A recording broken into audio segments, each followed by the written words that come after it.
ہاں ہم نے تمہارا پانی بند کیا، آؤ ہمارا پانی بند کرو، آؤ ہمارے ڈیم پر حملہ کرو، ہاں ہم نے تمہارے ڈیم پر حملہ کیا، نیلم جیلم کو ہم نے ڈسٹرب کیا ہے۔ پاکستان کی جانب سے روانہ ہونے والے 145 سے زائد طیارے، جبکہ انڈیا کی جانب سے روانہ ہونے والے 175 سے زائد طیارے مخصوص علاقوں میں گھمسان کی جنگ کرتے رہے۔ وہ نریندر مودی جو پیدائشی طور پر جنگجو کہلاتا، دعوے کرتا تھا، چوہے کی طرح اپنے بل سے باہر نہیں آیا جنگ کی حالات میں۔ یقیناً اس جنگ نے ثابت کر دیا کہ حق اور ایمان کی جنگ میں ہمیشہ حق اور ایمان والوں کی ہی فتح ہوتی ہے۔ اس اتنی بڑی جیتی ہوئی جنگ کے دوران پاکستان کو سندھ طاس معاہدہ بحال کروانا چاہیے تھا۔ اعوذ باللہ من الشیطان الرجیم، بسم اللہ الرحمن الرحیم۔ ناظرین، آپ کو یاسین لاکسی نیوز کے پروگرام کرنٹ سین میں ہم آپ کو خوش آمدید کہتے ہیں۔ آج ہم بات کریں گے یوم تشکر کے حوالے سے۔ پاکستان بھر میں یوم تشکر منایا جا رہا ہے۔ مارکہ حق، آپریشن بنیان مارسوس یعنی سیسا پلائی دیوار، گزشتہ ہفتے انڈیا نے پاکستان کے مختلف بارڈر پر در اندازی کی، مداخلت کی، بارڈرز پر فائرنگ کی گئی۔ بہاولپور شہر، ضلع بہاولپور سے ریلیٹڈ بہاول نگر اور مختلف شہروں میں میزائل داغے گئے، ڈرون حملے کیے گئے۔ مخربی کے لیے، ریڈنگ کے لیے، تصویر لینے کے لیے، ویڈیو بنانے کے لیے ڈرون بھیجے گئے۔ نہ صرف پاکستانی افواج نے بلکہ پاکستانی شہریوں نے شانہ بشانہ کھڑے ہو کر اپنی ذاتی گنوں سے انڈیا اور اسرائیل کے ڈرون مار گرائے۔ پاکستانی افواج نے انڈیا کی در اندازی، چھیڑ چھاڑ کا انتہائی صبر سے مظاہرہ کیا۔ اس صبر کے نتیجے میں انڈیا کو سبق سکھانے کا فیصلہ کیا گیا کہ آئے روز پاکستانی بارڈرز اور مختلف شہروں میں در اندازی، دہشت گردی کیمپوں کی آڑ میں پاکستانی اہم مقامات پر، مساجد پر، گھروں، رہائشوں پر حملے کرنا، معصوم شہریوں پر حملے کرنا، انہیں شہید کرنا، زخمی کرنا، یہ انڈیا کا معمول بنا ہوا تھا۔ اور پاکستانی افواج اس تلاش میں تھے کہ انڈیا اب اگر ایسا کوئی موقع دیتا ہے تو نہ صرف انڈیا کو سبق سکھایا جائے گا بلکہ انڈیا کو اگلے 4 سے 5 دہائیوں کے لیے اس کی شٹ اپ کال اور منہ بند رکھنے کا فیصلہ کیا گیا، جس کے تحت نہ صرف پاکستانی افواج، ملٹری اسٹیبلشمنٹ اور پاکستانی سیاستدان، مختلف سیاسی جماعتوں سے تعلق رکھنے والے تمام اپوزیشن و حکومتی جماعتیں ایک پلیٹ فارم پر یکجا ہوئی۔ پاکستانی حکمرانوں اور افواج پاکستان کی جانب سے مشترکہ لائحہ عمل اپنایا گیا، جس کے تحت انڈیا کو منہ توڑ جواب دیا گیا۔ آج ہم آپ کو وہ ڈیٹیل بتائیں گے جو گزشتہ 10 دنوں سے ہونے والی در اندازی اور جنگ کے حالات و واقعات کی پس پردہ کہانی ہے۔ پس پردہ حقائق کیا ہیں، حقیقت کیا ہے، انڈیا نے یہ سب کچھ کیوں کیا، انڈیا کے اغراض و مقاصد کیا تھے، انڈیا کو کس چیز نے یہ سب کچھ کرنے پہ مجبور کیا، اور اس جنگ کے اختتام پر کس نے کیا کھویا، کیا پایا۔ سب سے پہلے بات کرتے ہیں، انڈیا نے ہمارے آبی ذخائر ختم کرنے کے لیے سندھ طاس معاہدہ کی خلاف ورزی کرتے ہوئے دریائے ستلج، دریائے چناب، دریائے سندھ کے پانی بند کرنا شروع کر دیے، حتیٰ کہ ہمارے متعدد ڈیم خشک ہو گئے۔ ڈیموں کی سطح ڈیڈ لیول سے بھی کم ہو گئی۔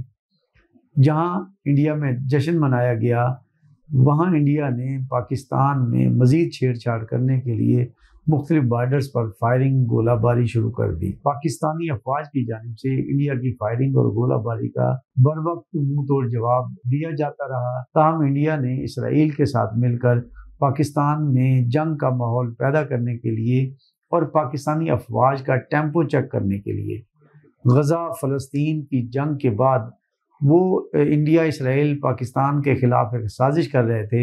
اس سازش کے تحت مل کر پاکستان میں جنگ کا ماحول پیدا کرنا، پہلے پاکستانی افواج اور ان کے حکمرانوں کا ٹیمپو چیک کرنا، اگر کچھ نہیں کہتے، کوئی حملہ نہیں ہوتا، کوئی کارروائی نہیں کرتے، کوئی جواب نہیں دیتے، تو ایک بھرپور اٹیک کر کے پاکستان کو بہت بڑا نقصان پہنچانے کی سازش کی گئی۔ اس سازش میں صرف انڈیا اور اسرائیل نہیں بلکہ امریکہ سمیت اور بھی بہت ساری یہودی غیر مسلم طاقتیں شامل تھیں۔ پاکستانی افواج خصوصاً ISI ان تمام معاملات سے بھرپور باخبر تھی اور اس کو ڈیفینڈ کرنے کے لیے، ان تمام چیزوں کا بر وقت منہ توڑ جواب دینے کے لیے ذہنی، جسمانی اور ٹیکنالوجی کے حساب سے ہم لوگ تیار تھے۔ ان تمام تر سازش کا جواب دینے کے لیے پاکستان نے پہلے ہی چائنا سے مل کر انڈیا کا بندوبست کرنے کا مکمل انتظام کر رکھا تھا۔ جیسے ہی انڈیا نے بارڈرز پر در اندازی شروع کی۔ پاکستانی حکومت اور پاکستانی افواج موقع کی طاقت میں بیٹھ گئے۔ انڈیا کی جانب سے در اندازی کے دوران انڈیا کے ایک ریٹائرڈ میجر ہیں، میجر گورو آریہ۔ میجر گورو آریہ نے سوشل میڈیا پر پاکستان کے خلاف وہ زہر اگلا جو گزشتہ 76 دہائیوں میں بھی نہ اگلا گیا ہو۔ میجر گورو آریہ کی جانب سے اتنے تلخ الفاظ، اس قدر تضحیک آمیز رویہ پاکستان کے خلاف استعمال کیا گیا، جہاں پر اس انتہائی، میں اس کو کم عقل اور بے وقوف میجر کہوں گا، جو کہ اپنی غلطی کی وجہ سے آرمی سے دھکے دے کر نکالا گیا۔ اتنی ہائی تعلیم کے باوجود بھی اس کو کوئی شعور نہیں آیا۔ میجر گورو آریہ جیسے اور میڈیا پرسن جنہوں نے مودی سے پیسے لے کر پاکستان کے خلاف زہر اگلنے، پاکستان کو جوش دلوانے اور پاکستان میں مداخلت کر کے ہلچل مچانے کا جو پلان بنا رکھا تھا، اس پلان کے تحت میجر گورو آریہ اور اس کے دیگر ساتھی یہ سب کچھ کرتے رہے۔ میجر گورو آریہ نے آئے روز کہ ہاں ہم نے تمہارا پانی بند کیا، آؤ ہمارا پانی بند کرو، آؤ ہمارے ڈیم پر حملہ کرو، ہاں ہم نے تمہارے ڈیم پر حملہ کیا، نیلم جیلم کو ہم نے ڈسٹرب کیا ہے، آؤ تمہارے کر کے دکھاؤ۔ اس قسم کے چیلنجز کی، اشتعال انگیزی کی، پاکستانی افواج، اداروں اور حکمرانوں کو اشتعال دلوانے کی کوشش کی گئی۔ آخر کار پاکستان نے 7 اور 8 مئی کی درمیانی شب فیصلہ کیا انڈیا کو سبق سکھانے کا۔ پاکستان کے سبق سکھانے کے دوران ہی پاکستان کے قریبی دوست ممالک کے حکمران وزیر داخلہ بلائے مملکت پاکستان میں تشریف لائے۔ انہوں نے افواج پاکستان سے چھیڑ چھاڑ کو روکنے اور اس قسم کی اشتعال انگیزی بند کرنے کے لیے ریکویسٹ کی۔ تاہم اسی دوران نور خان ایئر بیس پر، جہاں ہمارے عربی ممالک کے برادر کا طیارہ لینڈ کیا گیا تھا، انڈیا نے وہاں میزائل داغ کے بمباری کی۔ طیارہ تو بچ گیا، البتہ ہماری ایئر بیس کو تھوڑا بہت نقصان پہنچا۔ ابھی میٹنگ جاری ہی تھی حکمرانوں کی، ملٹری اسٹیبلشمنٹ کی اور ہمارے قریبی دوست ممالک کی جانب سے آئے ہوئے سفیروں کی۔ اس دوران ہونے والی نور خان ایئر بیس اور دیگر مختلف بارڈر پر بمباری دھماکوں کے دوران جب میسج دوران میٹنگ سنایا گیا تو ان دوست ممالک کے سفیروں اور نمائندوں کو جو جواب دیا گیا، جناب اب آپ بتائیں، کل تک تو ہمارے بارڈرز کی خلاف ورزی، اب آپ کا طیارہ بال بال بچ گیا، وہ بھی پاکستانی افواج نے، ہمارے ایک سپاہی نے جان پر کھیل کر بچایا۔ جس پر ان نمائندوں نے اپنے حکمرانوں سے رابطہ کیا اور یہ طے پایا گیا کہ اب انڈیا کو سبق سکھانے کے لیے پاکستان کے ہاتھ باندھنے کی بجائے پاکستانی افواج اور پاکستانی جوانوں کو ایک موقع دیا جائے انڈیا کو سبق سکھانے کا۔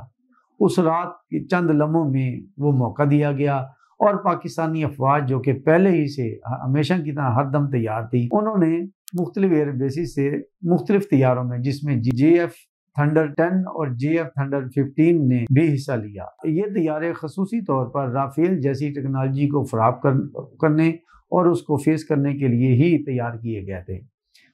ناظرین، ایک اور آپ کو اہم بات بتاتا چلوں، پاکستان سمیت دنیا بھر کے ترقی پذیر اور چھوٹے غریب ممالک میں مختلف چھوٹی چھوٹی جنگوں کا آغاز ترقی یافتہ ممالک، یورپ و دیگر ممالک کرتے رہتے ہیں اپنے ہتھیاروں کو چیک کرنے کے لیے۔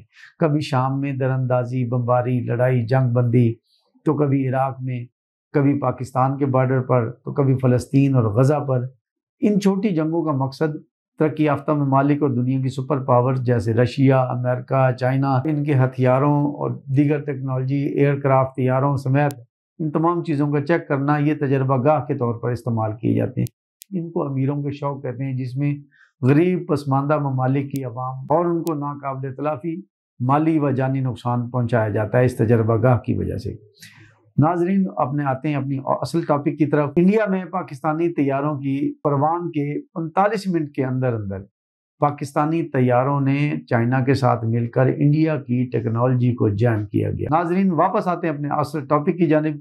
پاکستانی شاہینوں نے اپنے اپنے طیاروں میں اڑان بھری اور انڈیا کی طرف قدم بڑھایا۔ جیسا کہ مختلف رپورٹس میں، سوشل میڈیا پر، دیگر نیوز پیپر میں انفارمیشن ملی ہے، بتایا گیا ہے، کچھ چیزیں سامنے آئی ہیں۔ ان کے مطابق پاکستانی افواج نے چائنیز ماہرین کے ساتھ مل کر انڈیا کا سسٹم جیم کرنے کا پلان بنایا، جس کے تحت انڈیا کا 45 منٹ تک تمام سسٹم، جنگی سسٹم جیم کر دیا گیا۔ ان کے طیارے اپنی ایئرپورٹ سے اپنے رن وے پر فلائٹ نہیں کرنے دیا گیا، ان کو فلائی نہیں کرنے دیا گیا، وہ اڑ نہیں سکے۔ بمباری کرنا یا مقابلہ کرنا تو دور کی بات ہے۔ اسی طرح 45 منٹ تک افواج پاکستان نے انڈیا کے بیشتر ایئرپورٹ، جس میں خصوصی طور پر ادھمپورہ گجرات ایئر بیس شامل ہیں، پر اتنی بھرپور بمباری کی گئی کہ انڈین طیارے چاہتے ہوئے بھی وہاں پر پرواز نہیں کر سکتے تھے، انڈیا کے عوام سڑکوں پر نکل آئے، انڈین حکومت چوہے کی طرح دم دبا کے گھر بیٹھ گئی۔ عوام کی جانب سے انڈین حکومت اور افواج پر پریشر بڑھایا گیا پاکستان کو جواب دینے کے لیے، ان کے طیاروں، ان کی افواج کے ساتھ فائٹ کرنے کے لیے۔ 45 منٹ کے بعد انڈیا کے مختلف علاقوں سے طیارے پرواز ہوئے اور پاکستانی طیاروں کا مقابلہ کیا گیا۔ تقریباً 3.5 سے 4 گھنٹے تک پاکستان کی جانب سے روانہ ہونے والے 145 سے زائد طیارے، جبکہ انڈیا کی جانب سے روانہ ہونے والے 175 سے زائد طیارے مخصوص علاقوں میں گمسان کی جنگ کرتے رہے۔ اس گمسان کی جنگ میں انڈیا کے 3 رافیل طیارے اور 2 مگ طیارے زمین بوس ہوئے، پاکستانی جوانوں کی بچھاڑ میزائلوں گولیوں سے تباہ کیے گئے، جس کے نتیجے میں نہ صرف رافیل ٹیکنالوجی فلاپ ہوئی، انڈیا کو بھاری مالی نقصان ہوا، بلکہ رافیل بنانے والی فرانس کی کمپنی کو بھی بڑا دھچکا لگا۔ 24 گھنٹے کے اندر اندر فرانس کی کمپنی، رافیل بنانے والی کمپنی کو 13% سے زیادہ شیئرز گر گئے اور ان کو مالی نقصان کا سامنا پڑا۔ جنگ شروع ہوتے ہی دنیا میں مختلف چیزیں نکلنا شروع ہوئیں۔ ایک طرف تو چائنا کی ٹیکنالوجی کا، جیسا میں نے پہلے بتایا کہ ٹیسٹ ہو چکا تھا کہ چائنا نے انڈین ٹیکنالوجی، انڈین جو دفاعی نظام ہے اس کو جیم کر کے بھرپور کامیابی حاصل کی۔ چائنا کی مارکیٹ، چائنا کی جنگی محاذوں کی، طیاروں کی، ٹیکنالوجی کی مارکیٹ کی دنیا میں مانگ بڑھ گئی۔ امریکہ اس طرف خاصا پریشان ہوا۔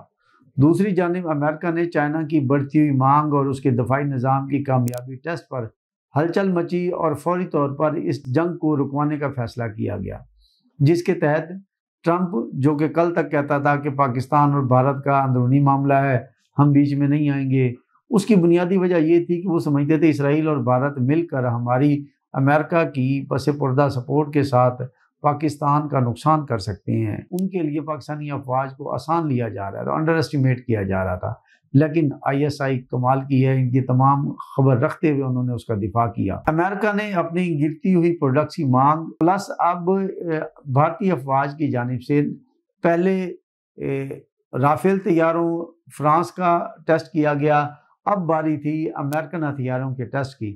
اس سے پہلے کہ امریکن ہتھیار، امریکن جنگی مشینری، چائنی ٹیکنالوجی اور پاکستانی مہارت کے سامنے بے نقاب ہوتی، ناکام ہوتی، تمام بین الاقوامی طاقتوں نے مل کر پاک بھارت جنگ کے اختتام کے لیے زور لگایا اور چند گھنٹے بعد اس جنگ کو رکوانے میں کامیاب ہو گئے۔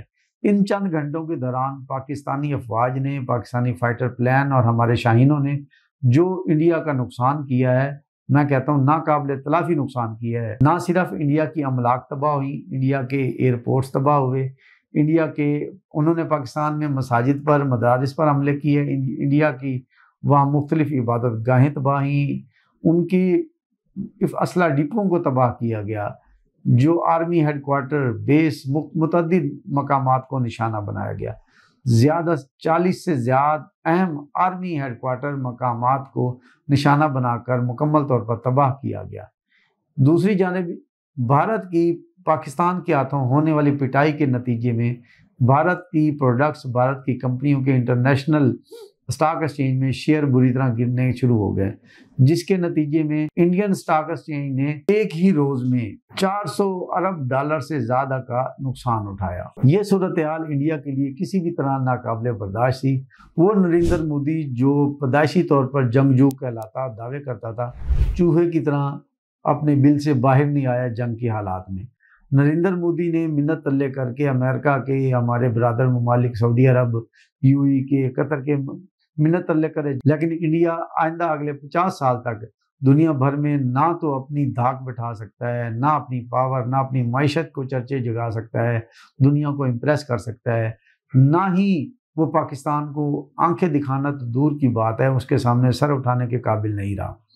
یقیناً اس جنگ نے ثابت کر دیا کہ حق اور ایمان کی جنگ میں ہمیشہ حق اور ایمان والوں کی ہی فتح ہوتی ہے، جیسا کہ حدیث شریف میں بھی آیا ہے، قرآن پاک میں بھی یہ ذکر ہے کہ حق کے ساتھ لڑنے والے اور حق کی راہ پر چلنے والوں ہی کو کامیابی ہوگی۔ پاکستانی افواج نے اس دوران بہت سارے جوانوں کی شہادتیں ہوئیں، جس میں 36 کے قریب پاکستانی نوجوان نے شہادت حاصل کی۔ دوسری جانب 70 سے زیادہ افواج پاکستان کے نوجوان زخمی ہوئے، جنہیں مختلف ہسپتالوں میں علاج کروا کر انہیں صحت یاب کیا گیا، جبکہ انڈین افواج تمام تر وسائل بروقار لانے کے باوجود، جدید ٹیکنالوجی ہونے کے باوجود، پاکستان کا ایک طیارہ تو کیا، ایک پتنگ بھی نہیں گرا سکی، ایک پتنگ گرانے میں بھی ناکام رہی۔ ایک اینٹ تک کی پاکستانی طیاروں کی پرواز کے بعد انڈیا ہمارا بال بھی بینکا نہیں کر گیا، بلکہ وہ خود چھپنے کے لیے اور اس بمباری کو رکوانے کے لیے دنیا کی بھر کی منتیں کرتا رہا۔ اس جنگ نے بہت سارے ممالک، بہت ساری انٹرنیشنل طاقتوں کی بہت ساری غلط فہمیاں دور کر دی۔ جہاں ہمارے دشمن ممالک بیشتر یورپ کے، اسرائیل، بھارت، وہ پاکستان اور پاکستانی افواج، پاکستانی ٹیکنالوجی کو انڈر اسٹیمیٹ کر رہے تھے، وہاں نہ صرف ان کی غلط فہمی دوری بلکہ ان کی معیشت کو بڑا دھچکا ہوا۔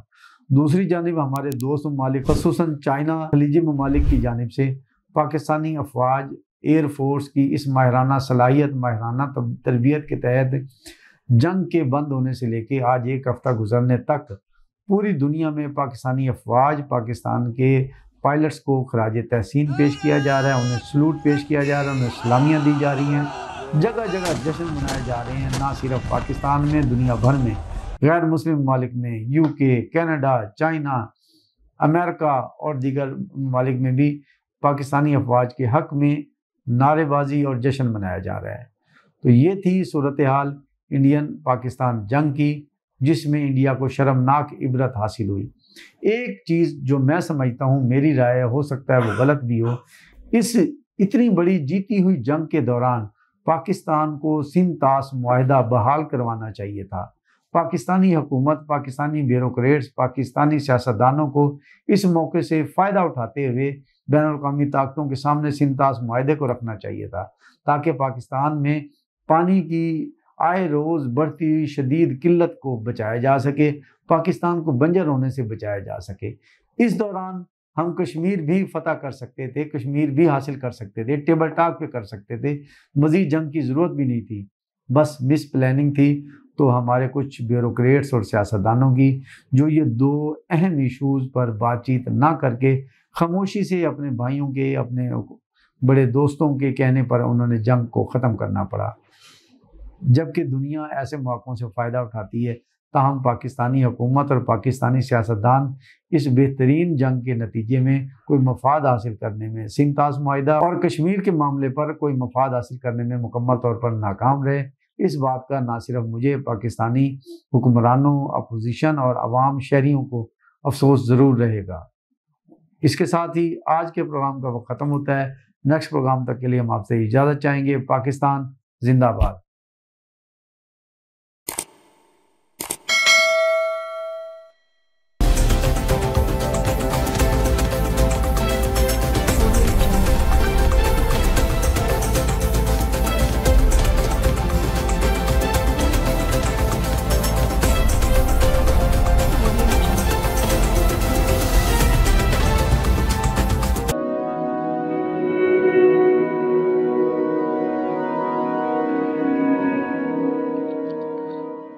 رزق اللہ کے ہاتھ میں ہے، اور کبھی کبھی رزاق رزق کی تقسیم کا اعزاز ان لوگوں کو بھی عطا فرما دیتا ہے کہ جو حالات کی کڑی دھوپ میں شجرے سایہ دار ہوتے ہیں۔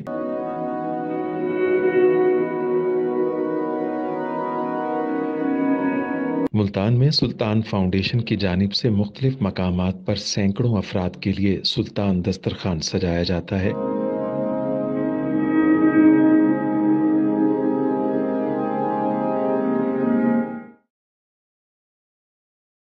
ہر انسان سلطان دسترخوان کا مہمان بنتا ہے۔